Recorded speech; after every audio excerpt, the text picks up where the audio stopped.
Хрустальная люстра отбрасывала тысячи бликов на мраморный пол роскошного ресторана в самом сердце Дубая. Здесь, где каждое блюдо стоило как месячная зарплата обычного человека, где официанты двигались с безупречной грацией, а воздух был наполнен ароматом дорогих духов и власти, развернулась история, которая изменила жизни нескольких людей навсегда. В этот вечер миллионер Рашид Аль-Мактум, человек, чье имя произносили с трепетом в деловых кругах всего Ближнего Востока, решил преподать урок молодой официантке. Он не знал, что этот урок обернется против него самого, оставив его без слов и заставив переосмыслить всю свою жизнь. Лейла работала в этом ресторане всего 3 месяца. 24-летняя девушка с карими глазами, в которых читалась невероятная внутренняя сила, приехала в Дубай из небольшого городка, где возможности были ограничены 4 стенами и традициями. Ее руки, привыкшие к тяжелой работе, теперь носили подносы с изысканными блюдами. Ее сердце, закаленное потерями и разочарованиями, все еще билось с надеждой на лучшее будущее. Каждый день она просыпалась в 4 утра в крошечной комнатушке, которую делила с 3 другими девушками, и ехала через весь город, чтобы к 6 быть на работе. Ее форма всегда была безупречно выглажена, волосы аккуратно собраны в пучок, улыбка готова озарить лицо при виде любого гостя. Но за этой улыбкой скрывалась боль женщины, которая отправляла почти все свои заработки домой, чтобы ее младший брат мог учиться в университете, чтобы ее больная мать могла покупать лекарства, чтобы ее семья не голодала. В тот вечер ресторан был полон особенно важных гостей. Рашид Аль-Мактум пришел со своими деловыми партнерами и друзьями, заняв большой стол в центре зала. 50-летний мужчина в традиционной белой деждаше и красно-белой гутре источал уверенность и власть. Его компания владела половиной торговых центров в городе, его слово могло открыть или закрыть любые двери. Он привык, что люди склоняли головы при его появлении, что его желания исполнялись мгновенно, что мир вращался вокруг него и его денег. Рядом с ним сидел Саид, его давний друг и партнер, человек такого же склада, и Халид, молодой предприниматель, жаждущий произвести впечатление на влиятельных бизнесменов. Лейле поручили обслуживать этот стол. Когда управляющий сообщил ей об этом, ее сердце забилось чуть быстрее. Она знала, что такие гости могли оставить щедрые чаевые, которые помогли бы ей отправить домой чуть больше денег в этом месяце. Мать писала, что нужны новые лекарства, что старые больше не помогают. Брат упоминал, что ему нужны книги для следующего семестра. Каждый дирхам был на вес золота. Лейла подошла к столу с профессиональной улыбкой, держа планшет для заказа. Она поклонилась со сдержанным уважением и на безупречном английском языке поприветствовала гостей. Рашид едва взглянул на нее. Для него она была невидимкой, просто еще одной прислугой в длинной череде людей, которые существовали лишь для того, чтобы удовлетворять его потребности.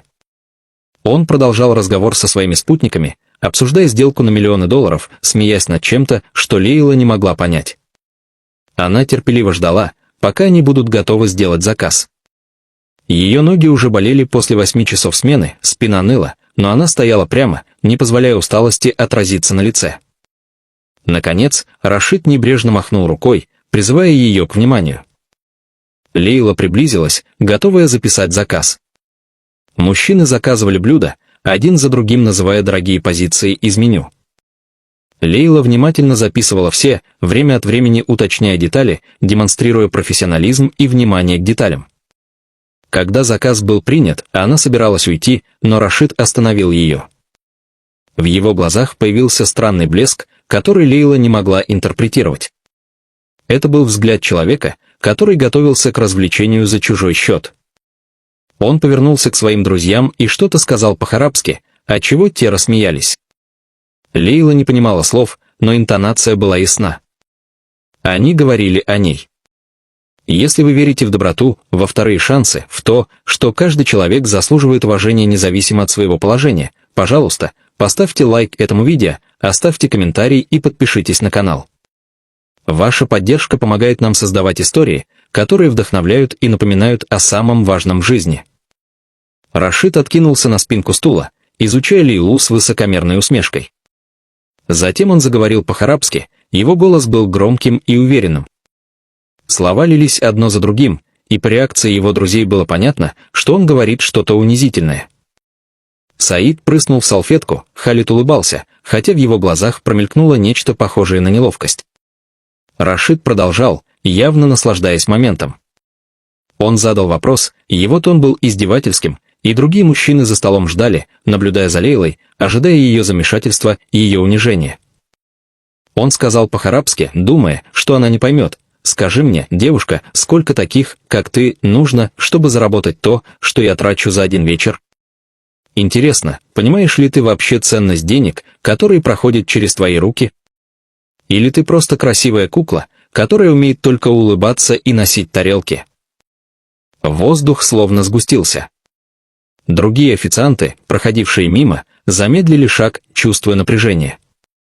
Управляющий ресторана, стоявший у входа, нахмурился, но не решался вмешаться, зная, кто сидит за этим столом. Лейла стояла неподвижно, и ее лицо не выдавало никаких эмоций. Внутри нее бушевала буря, но снаружи она оставалась спокойной. Она слышала каждое слово. Она понимала каждую интонацию. Потому что Лейла родилась в семье, где говорили по-арабски. Ее мать была наполовину египтянкой, и дома они часто использовали этот язык. Лейла выросла, свободно владея и арабским, и английским, хотя предпочитала не афишировать это на работе. В этот момент перед ней промелькнула вся ее жизнь. Она вспомнила, как в детстве они с братом делили одну пару обуви, как мать плакала по ночам, думая, что дети спят, как отец умер, оставив их без средств к существованию. Она вспомнила бесконечное унижение, которое пришлось пережить, чтобы добраться до этой точки. Вспомнила мужчин, которые думали, что могут купить ее улыбку за несколько монет, работодателей, которые относились к ней как к вещи. Но она вспомнила и другое. Вспомнила учительницу, которая говорила, что образование – это ключ к свободе. Вспомнила старую соседку, которая делилась с ними едой, когда у них не было ничего. Вспомнила слова матери: «Достоинство – это единственное, что никто не может у тебя отнять, если ты сама не позволишь». Лейла сделала глубокий вдох.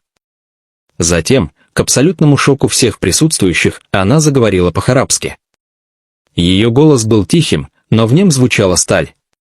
Ее произношение было безупречным, слова текли плавно и уверенно. Она сказала: «Господин Аль-Мактум, на ваш вопрос отвечу так. Таких, как я, нужно бесконечно много, чтобы заработать то, что вы тратите за вечер. Но позвольте мне задать вам встречный вопрос.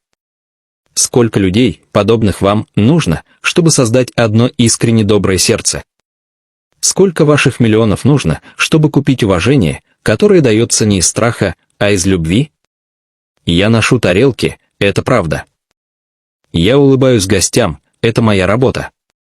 Но каждый дирхам, который я зарабатываю, идет на то, чтобы мой брат мог получить образование, которого у меня не было. Каждая монета помогает моей матери прожить еще один день. Я понимаю ценность денег лучше, чем вы можете себе представить, потому что я знаю, какой ценой они даются».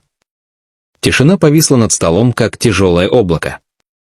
Рашид застыл, его лицо медленно теряло цвет. Рот его приоткрылся, но слова не выходили. Саид перестал улыбаться, его взгляд метался между Лейлой и Рашидом. Халид опустил глаза в тарелку, явно чувствуя себя неловко. Вокруг в ресторане все замерли. Официанты остановились, держа подносы в руках. Гости за соседними столиками повернули головы, чувствуя, что происходит что-то необычное. Лейла продолжала, ее голос набирал силу. Она больше не была просто официанткой, стоящей перед важным клиентом. Она была женщиной, которая всю жизнь боролась за свое достоинство и достоинство своей семьи. Вы спросили, понимаю ли я ценность денег? Позвольте мне рассказать вам о ценности. Ценность – это когда твоя мать отказывается от еды, чтобы ты мог поесть. Ценность – это когда ты работаешь 16 часов в день, чтобы твой брат не бросил школу. Ценность – это когда ты улыбаешься клиентам, даже когда внутри разрывается сердце от усталости и боли. Я не прошу вашей жалости, господин Аль-Мактум. Я не прошу вашего восхищения. Но я заслуживаю вашего уважения, как и любой другой человек в этом зале, независимо от того, сколько нулей в его банковском счете. Рашид наконец обрел дар речи, но его голос дрожал. Ты понимаешь по-арабски. Это было все, что он смог выдавить из себя. Глупый вопрос, очевидный факт, но его разум не мог справиться с происходящим. Лейла слегка наклонила голову. «Да, господин. Я понимаю. Я понимала каждое слово, которое вы сказали. И я могла бы промолчать, сделать вид, что не слышала, что не поняла. Именно этого от меня ждут. Но моя мать научила меня, что молчание перед лицом несправедливости – это предательство самого себя. Вы хотели унизить меня, потому что считали, что я ниже вас. Но единственное, что делает человека низким, это не его работа или банковский счет. Это его неспособность видеть человечность в других людях. Атмосфера в ресторане изменилась. Некоторые гости начали аплодировать, сначала робко, затем все громче. Женщина за соседним столиком вытирала слезы. Даже управляющий, который минуту назад боялся скандала, теперь смотрел на Лейлу с нескрываемым восхищением. Но Лейла не закончила. Она смотрела прямо в глаза Рашиду, и в ее взгляде не было ни злости, ни торжества. Было только спокойное достоинство человека, который знает себе цену. Вы знаете, что самое печальное, господин Аль-Мактум? Не то, что вы пытались унизить меня. Печально то, что вы, вероятно, даже не задумывались об этом как о чем-то плохом. Для вас это было просто развлечением, способом показать свою власть, посмеяться над кем-то, кто не может ответить. Но каждый человек, которого вы встречаете, ведет свою битву, о которой вы ничего не знаете. Официантка, которую вы видите, возможно, поддерживает целую семью. Уборщик, мимо которого вы проходите, не замечая, возможно, работает на 3 работах, чтобы отправить деньги домой. Водитель, который молча везет вас, возможно, когда-то был инженером в своей стране, но война забрала у него все. Слезы начали наполнять глаза Рашида. Что-то внутри него, что-то давно похороненное под слоями высокомерия и привилегий, начало просыпаться. Он вспомнил собственное детство, когда его семья еще не была богатой, когда его отец работал простым торговцем на рынке. Вспомнил, как другие смотрели на них свысока, как его отец склонял голову перед богатыми клиентами. Вспомнил обещание, которое дал себе тогда, когда он разбогатеет, он будет относиться к людям лучше.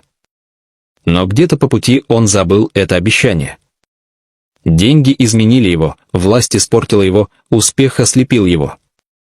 «Я прошу прощения», – прошептал Рашид, и эти слова стоили ему больше, чем любая сделка, которую он когда-либо заключал. «Ты права. Я был груб, жесток и несправедлив. Нет оправдания моему поведению». Лейла увидела искренность в его глазах, увидела, как этот могущественный человек вдруг стал просто раскаивающимся человеком. Ее сердце, такое большое и доброе, несмотря на все испытания, смягчилось. «Спасибо за извинения, господин Аль-Мактум. Они много значат. Но знаете, что значило бы еще больше? Если бы вы запомнили этот момент. Если бы в следующий раз, когда вы увидите официанта, уборщика, водителя, любого человека, который служит вам, вы увидели в нем не просто функцию, а живого человека со своими мечтами, страхами и борьбой». Рашид кивнул, не в силах говорить. Саид, его друг, впервые за весь вечер обратился непосредственно к Лейле: «Вы необыкновенная женщина». Не каждый имел бы смелость говорить правду власть имущим. Лейла слегка улыбнулась. «Смелость приходит не от отсутствия страха, господин. Она приходит от понимания, что некоторые вещи важнее страха. Мое достоинство важнее моего страха перед увольнением. Правда важнее комфорта молчания». Халид, молодой предприниматель, который до этого молчал, вдруг заговорил: «Можно задать вам вопрос? Почему вы не сказали сразу, что понимаете по-арабски? Это могло бы предотвратить всю эту ситуацию».